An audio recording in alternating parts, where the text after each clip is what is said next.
ചെനങ്ങാട് വാണിവിലാസിനിയിലെ petrol bomb സ്ഫോടന കേസിലെ പ്രതിയായ നീരജിനെ സംഭവസ്ഥലത്ത് എത്തിച്ച് തെളിവെടുപ്പ് നടത്തി. പ്രതി രക്ഷപ്പെടാൻ ശ്രമിച്ച ബൈക്ക് കണ്ടെത്തി.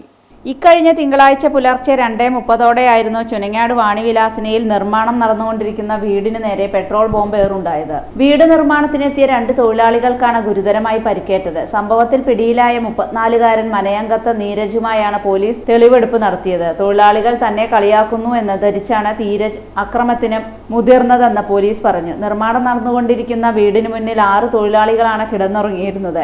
ഇവർക്ക് നേരെയായിരുന്നു പെട്രോൾ ബോംബ് ആക്രമണം. ആക്രമണത്തിൽ നിന്നും രക്ഷ നേടാൻ ശ്രമിച്ച തൊഴിലാളികളായ ജിതിനും ബാലനും നേരെ പ്രതി കത്തി വീശി കുതറി ഓടിയതിനാൽ ഇവർ 2 പേരും രക്ഷപ്പെട്ടു. ആക്രമണം നടത്തിയ ശേഷം പ്രതി നീരജ് തന്റെ ബൈക്കെടുത്ത് കത്തി സമീപത്തെ വളപ്പിൽ ഉപേക്ഷിച്ച് രക്ഷപ്പെടുകയായിരുന്നു.